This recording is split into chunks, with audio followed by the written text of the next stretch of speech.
ఓం విఘ్నేశ్వరాయ నమః. ఓం శ్రీ గురుభ్యో నమః. ఓం దుందుర్గాయ నమః. ప్రేక్షక మహాశైలందరికీ నమస్కారం. కుంభరాశికి చెందిన జాతకులకి జూలై నెల 5వ తేదీన గోచార ఫలితాలు ఎలా ఉంటాయనే విషయాన్ని మనం తెలుసుకునే ప్రయత్నం చేద్దాం. ఈ కుంభరాశికి చెందిన జాతకులు అంటే ధనిష్ఠ నక్షత్రం 3-4 పాదాలు, శతభిషం నక్షత్రం 1, 2, 3, 4 పాదాలు, పూర్వభాద్ర నక్షత్రం 1, 2, 3 పాదాలకు చెందిన వ్యక్తులు ఎవరైనా సరే ఈ కుంభరాశికి చెందిన జాతకులై ఉంటారు. మరి కుంభరాశికి చెందిన జాతకులకి జూలై నెల 5వ తేదీన గోచార ఫలితాన్ని కనుక మనం ఒకసారి చూసుకుంటే, పంచమ స్థానంలో సంచారం చేస్తున్న చంద్రుడి యొక్క ప్రభావం వల్ల ఈ రాశికి చెందిన జాతకులు ఈ రోజంతా కూడా కొంచెం ఆచితూచి వ్యవహరించాల్సిన అవసరం ఎంతైనా ఉంటుంది.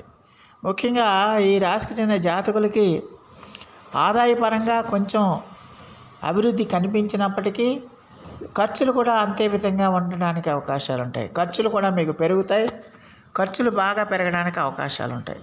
అలాగే ఈ రోజున మీరు మీ పిల్లల విషయాల్లో మీరు ఎక్కువగా ఆసక్తి చూపిస్తారు. వాళ్ళ భవిష్యత్తు గురించి కానీ, విద్య గురించి కానీ, వివాహం గురించి కానీ, ఇతరత్ర మీ పిల్లల విషయమే మీరు కొంచెం మానసికమైన వేదనకి, మానసికమైన ఆందోళనకి గురవుతారు.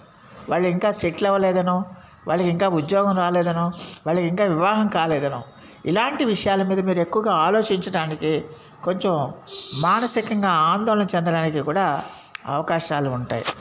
అలాగే మీరు చేస్తున్న పనుల్లో చిన్న చిన్న ఆటంకాలు, సమస్యలు, ఇబ్బందులు రావటం వల్ల మీకు ఒక రకమైన నిర్లిప్తత ఏర్పడే అవకాశాలు కూడా లేకపోలేదు.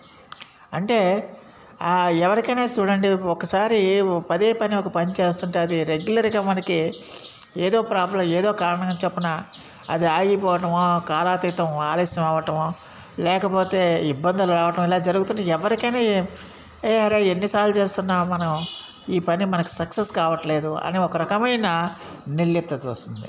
అలాంటి నిర్లిప్తత వీళ్ళకి రావడానికి కుంభరాశి వాళ్ళకి అవకాశం ఉంటుంది. దానివల్ల ఏంటంటే వీళ్ళు ఎప్పుడు జరిగేది ఇదే కదా, ఎలాగైనా ఫెయిల్ అవుతాం కదా, ఎలాగైతే మనం ట్రై చేసినా అది కంప్లీట్ కాదని ఒక రకమైన వైరాగ్య భావంతో వీళ్ళకి సోమరితనం పెరగడానికి కూడా అవకాశాలు ఉంటాయి. ఆ పనులను నెగ్లెక్ట్ చేయడానికి అవకాశాలు ఉంటాయి. అందువల్ల ఎట్టి పరిస్థితుల్లో కూడా మీరు పనుల్ని విడిచిపెట్టద్దు. పట్టుదలతో, ఆత్మవిశ్వాసంతో మీ పనులు మీరు చేసుకుంటా పోవాల్సిన అవసరం ఎంతైనా ఉంటుంది. ఎట్టి పరిస్థితిలో కూడా మీ మనసులోకి ఆత్మన్యూనత అనే పదాన్ని తీసుకురాకూడదు. ఆత్మన్యూనత అనేది తీసుకురాకూడదు. ఆత్మవిశ్వాసంతోనే మీరు ముందుకెళ్లాల్సిన అవసరం ఎంతైనా ఉంటుందన్న విషయాన్ని గమనించాలి. సాధ్యమైనంత వరకు మనోవ్యధకి దూరంగా ఉండాలి.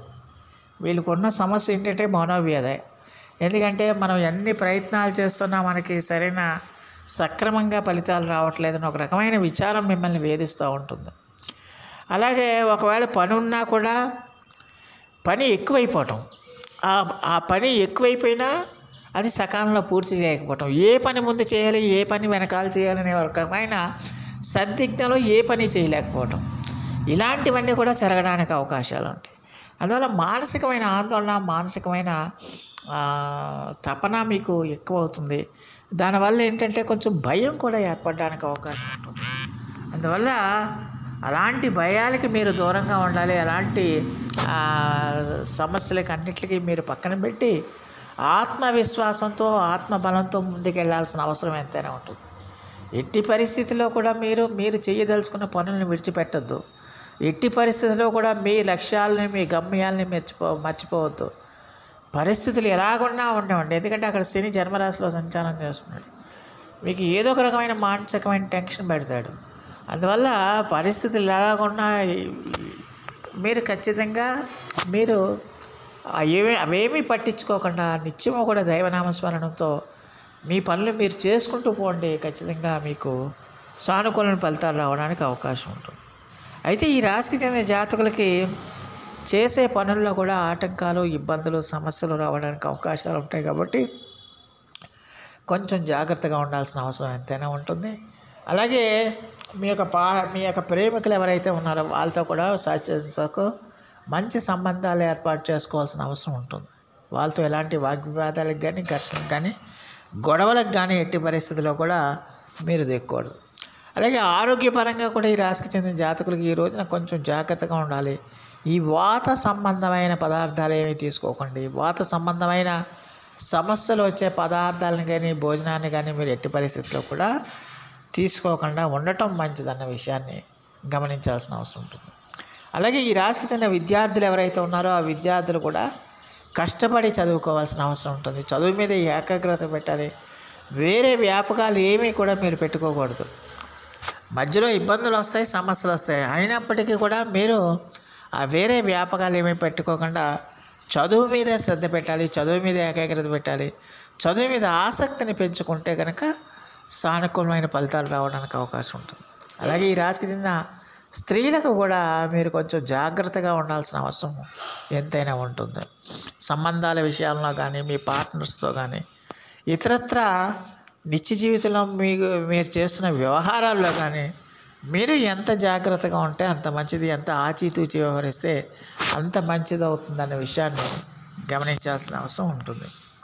అలాగే ఈ రాశికి చెందిన జాతకులకి ఖచ్చితంగా కూడా మరి ఈ రోజున ఈ పని ఒత్తిడి అనేది బాగా ఎక్కువగా ఉంటుంది. ఆ పని ఒత్తిడి నుంచి తప్పించుకోవడానికి అంటే అన్ని పనులు ఒకేసారి మీరు నెత్తి మీద వేసుకుంటే మీకు ఆ ఒత్తిడి పెరుగుతుంది. అందువల్ల ఒక పని తర్వాత ఒక పని తర్వాత ఒక పని చేసుకుంటూ మీరు ముందుకు వెళ్ళాల్సిన అవసరం ఉంటుంది. ఉద్యోగస్తులు కూడా మీ పనిలో ఇలాంటి ద్వారానే మీరు అవలంబించాలి.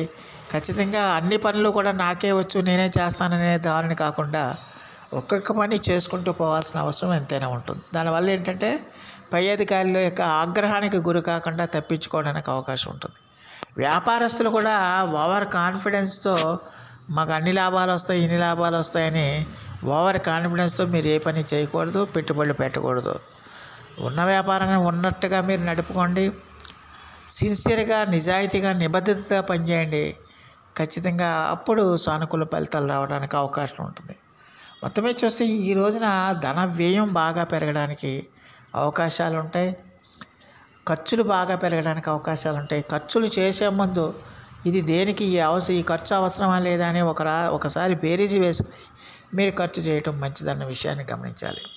మరి ఈ రాశికి చెందిన జాతకులు మరిన్ని మంచి ఫలితాల కోసం, మరిన్ని సత్ఫలితాల కోసం ఈ రోజున మీరు శ్రీ మహాలక్ష్మి అమ్మవారి యొక్క ఆరాధన చేయండి. అలాగే కనకదార స్తోత్రాన్ని పఠించండి. దానివల్ల చాలా వరకు సమస్యల నుంచి మీరు బయటపడడానికి ఎక్కువగా అవకాశం ఉంటుంది. సో ఆ దేవదేవుడు మీ అందరికీ కూడా ఆయుర ఆరోగ్య ఐశ్వర్యాలు ఇవ్వాలని మనస్ఫూర్తిగా వేడుకుంటూ ఈ నా వీడియో కనుక మీకు నచ్చితే లైక్ చేయండి, షేర్ చేయండి, కామెంట్ చేయండి, సబ్స్క్రైబ్ చేయండి. సర్వే జనా సుఖినో భవంతు. నమస్కారం.